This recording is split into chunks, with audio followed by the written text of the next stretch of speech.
প্ৰথম কথা শদিয়াত এটা পাৱগীত আমি পাইছিলোঁ। বহু জল্পনা কল্পনাৰ বহু মানে ঘাট প্ৰতিঘাতৰ মাজেৰে গৈ গৈ আমি এটা শদিয়াত পাৱগীত এটা পাইছিলোঁ।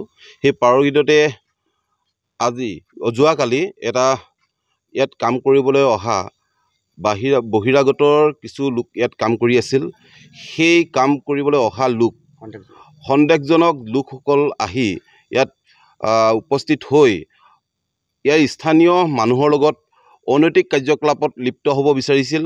আৰু সেই সূত্ৰে আমি এই পাৱগীতৰ কৰ্তৃপক্ষক আমি জনাব বিচাৰিছোঁ ইয়াত কি ধৰণে তেওঁলোকে এক কাৰ্যকলাপ চলাব পাৰিছে, কাৰণ তেওঁলোকৰ হাতত মানে একো তথ্য নাই। আজি পাৱগীত হেমাহি হোৱাৰ বাবে আজি এই ঘটনা সংঘটিত হ'ব পাৰিছে, কাৰণ তেওঁলোকৰ হাতত একো ডকুমেণ্টছ নাই। আমি যিখিনি তথ্য ইতিমধ্যে পাইছোঁ, তেওঁলোকৰ হাতত কোনো ধৰণৰ বৈধ ডকুমেণ্টছ আমি এতিয়ালৈকে দেখিবলৈ নাপালোঁ। গতিকে অনতিপলমে এই ঠিকাদাৰ গোষ্ঠীক আমি সকীয়াই দিছোঁ, লগতে পাৱগীতৰ কৰ্তৃপক্ষক আমি সকীয়াই দিছোঁ, অনতিপলমে এই কাম স্থগিত ৰাখক। তেওঁলোকে যেতিয়ালৈকে বৈধ প্ৰমাণপত্ৰ দিব নোৱাৰে তেতিয়ালৈকে এই কাম স্থগিত হৈ থাকিব লাগিব। অন্যথা কিন্তু আমি দল সংগঠন একত্ৰিত হৈ আমি আন্দোলন গঢ়ি তুলিম।